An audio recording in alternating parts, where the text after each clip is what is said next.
Shalom, salam sehat dan sukacita dalam Tuhan kita Yesus Kristus. Puji Tuhan, Mana Sorgawi hari ini kembali berjumpa dengan Bapak Ibu pada hari Selasa 2 Juni 2026. Kita masih dalam pembahasan seminggu bersama Uria dan hari ini adalah hari yang kedua. Renungan hari ini berjudul Kesetiaan yang tak tergoyahkan. Mari sama-sama membaca firman Tuhan dari 2 Samuel 11 ayat yang ke-1 dan ayat yang ke-6.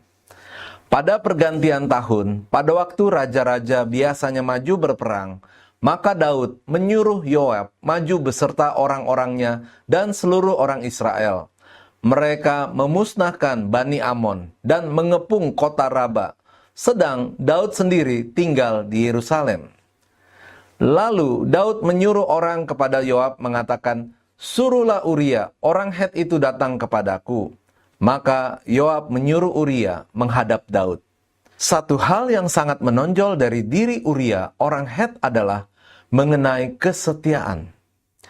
Uria, orang Het, adalah tokoh penting dalam kisah Raja Daud yang mencontohkan kesetiaan di tengah gejolak pribadi dan politik. Kisahnya terutama terdapat dalam 2 Samuel 11, di mana dedikasinya yang teguh pada tugas dan otoritas yang sangat kontras dengan tindakan Raja Daud. Kesetiaan kepada tugas. Uria adalah anggota dari pasukan elit Daud yang dikenal sebagai orang-orang perkasa Daud. Alkitab merasa perlu untuk menyebutkan nama-nama prajurit ini, termasuk Uria, baik di dalam 2 Samuel 23 maupun 1 Tawarik pasal 11. Di dalam 2 Samuel 11 ayat 1 dikatakan bahwa Daud menyuruh pasukannya ke medan perang. Nama yang disebutkan di situ hanya Yoab. Namun bukan berarti Uria tidak ada di sana. Sepertinya Uria masuk dalam kelompok yang disebut orang-orangnya. Keberadaan Uria di medan perang terbukti ketika Daud meminta Yoab untuk menyuruh Uria pulang ke istana menemui Daud. Seandainya Daud tidak memanggilnya, pasti Uria masih berada di medan perang. Karena itulah tugasnya. Kesetiaan Uria kepada tugas terwujud sampai akhir hayatnya. Uria orang Het adalah seorang prajurit yang berpengalaman. Jadi ketika Yoab menugaskannya ke posisi di medan perang di sepanjang tembok, ia pasti mengerti bahwa itu adalah misi bunuh diri. Namun ia tidak goyah. Ia mengikuti perintah. Meskipun itu berarti kemungkinan besar ia tidak akan kembali. Ia setia pada tugasnya, sekalipun resikonya adalah kematian. Kesetiaan kepada otoritas di atasnya. Otoritas yang di atas Uria yang pertama adalah Yoab. Sebagaimana sudah dijelaskan bahwa Uria setia kepada Yoab, yaitu dengan menjalankan tugas berat di medan perang. Sekalipun tugas itu berasal dari Daud. Tidak ada bantahan dan penolakan Uria terhadap Yoab. Yang kedua adalah Daud. 2 Samuel 11 ayat 6 menjelaskan bahwa Daud meminta Uria untuk menghadap dia. Dengan segera Uria pulang dari medan perang untuk menghadap Daud. Ayat yang ke-7.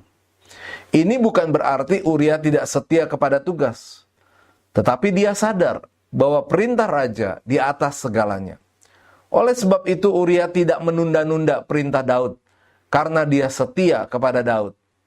Otoritas di atas Uria yang ketiga dan paling utama adalah Tuhan. Meskipun berasal dari bangsa bukan Israel, Uria bersekutu dengan Tuhan Israel yang sejati dan hidup. Ia berpaling dari bangsa Het yang menyembah berhala. Keputusan dan sikap hidup Uria ini tidak mengalami perubahan sampai akhir hayatnya. Kita pun harus hidup dalam kesetiaan. Kita harus setia kepada Tuhan. Bukankah Tuhan sudah setia kepada kita? Kesetiaan kita kepada Tuhan, kita wujudkan dalam bentuk melakukan perintahnya. Kita juga harus setia kepada otoritas yang ada di atas kita, seperti kepada pimpinan dan orang tua. Jangan mengkhianati mereka. Demikian juga harus setia kepada tugas yang dipercayakan kepada kita.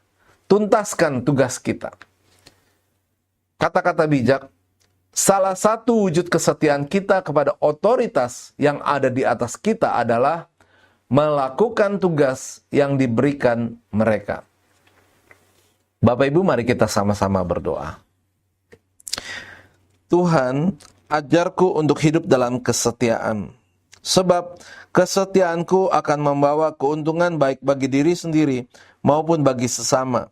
Dalam nama Tuhan Yesus kami berdoa dan mengucap syukur. Amin. Puji Tuhan, kami berharap renungan ini menjadi berkat untuk Bapak Ibu Saudara. Selamat beraktivitas bersama dengan penyertaan Tuhan. Tuhan Yesus memberkati.